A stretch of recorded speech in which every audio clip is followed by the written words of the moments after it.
What's up, y'all? It's Edsel. Today I want to talk about shooting sports and athletes with the all-new Sony A7 III. It's got eye autofocus borrowed from the Sony A9, as well as 693 autofocus points. That makes it a pretty good candidate to shoot sports on a budget. And then in addition to looking at the A7 III, I want to compare it to this. Well, I took off the cover, but the Ilford HP5 ISO 400 black and white film disposable camera. I know it's kind of weird to compare a $9 disposable camera that shoots film in black and white to a $2,000 brand new technology Sony mirrorless camera, but I'll explain to you why I chose these two cameras, how they compare, how they stack up, which camera is better for shooting sports. Here's a hint. Guys, it's obviously the A7 III. This is a $9 camera. It's a brand. Let's do it.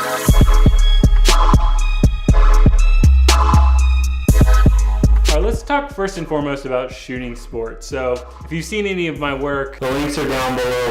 You know I love the epic hero moment. But behind every hero, every insane athlete, every LeBron James is the human being, the person that grinds day in and day out, that puts in the hours and pushes themselves through the long hours, the heavy training, the injuries. And so in addition to capturing that hero moment, I really wanted to capture kind of like the journalistic human moment. So what better way to capture that sort of human element than the camera of the journalistic greats, the 35mm rangefinder black and white film style camera. That's this guy, a $9 disposable. I don't shoot a lot of film. This guy makes it super easy. You just wind it, shoot, and that's all you have to do. To match the cameras as closely as possible, I'm shooting only with one lens on the A7 III, my Sony Zeiss 35 f2.8 lens. Super sharp, super amazing lens. And then also to get even closer, I shot in monochrome. I don't know if you guys have ever tried the creative styles on Sony cameras. I don't really use them for anything other than the monochrome, which I actually shoot quite a bit. I love the way that that kind of declutters an image. By removing the color from an image, you can really focus on the light, the framing, and the composition. And I find that when I shoot, especially in hard light, like noon, midday, afternoon, black and white really allows me to focus on creating beautiful framing and composition in my photos. Let's hop into some behind the scenes. Afterwards, I'll talk about the results. What's going on, y'all? Today we're here with my man Sean. We're shooting on the A7 III and we're comparing it to the black and white Ilford disposable camera. So we'll see how it goes.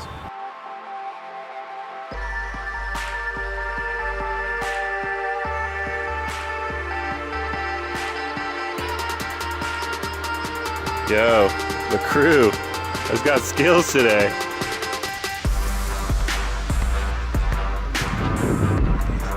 I'm the odd man out. I'm terrible at soccer.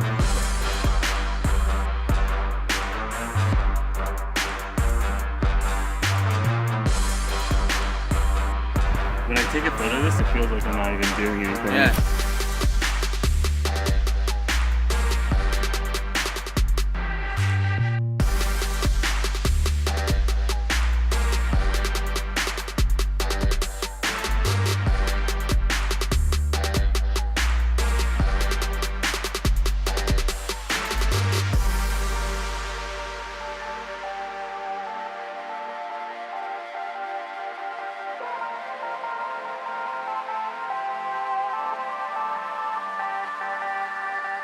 Three, two, four, yeah.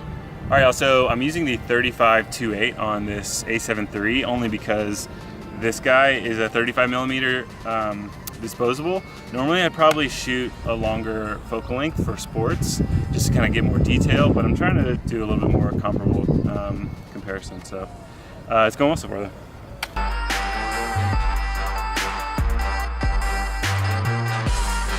Woo!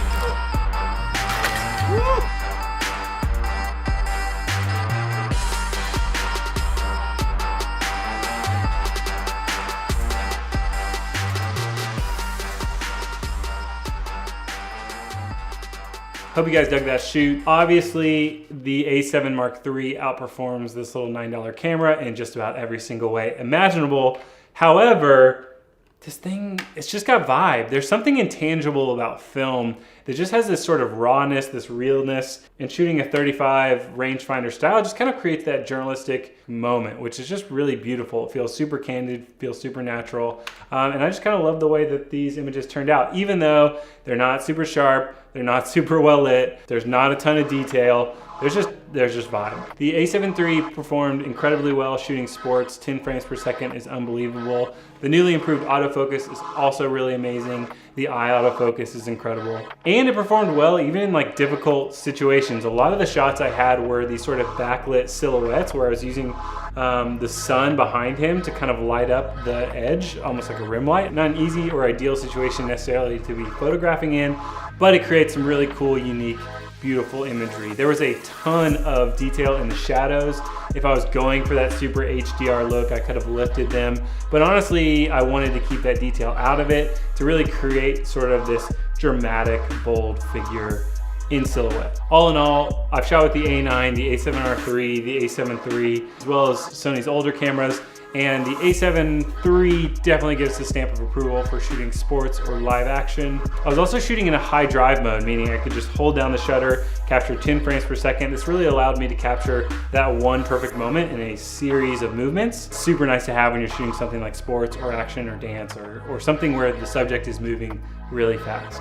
Let's talk about this guy for a second. So it's like $8 or $9. I'll put the link down in the description below if you want to check it out. This is a really cool camera to just keep in your pocket or your backpack and just take with you. I don't know why I'm selling it. No one's like paying me, but I just think it's really cool. And I really enjoy shooting with it. They have a couple other models with different films that I'm definitely gonna try out. Hope you guys enjoyed this shorter version of Make the Art. If you guys have suggestions on stuff that you want to see in the future or something that would make this video better, leave me a comment down in the comment section below. Would love for you guys to subscribe to this channel. I'm trying to do videos weekly, Make the Art, and also some Sony gear reviews, as well as a couple other type of videos. So thanks for watching, and cheers.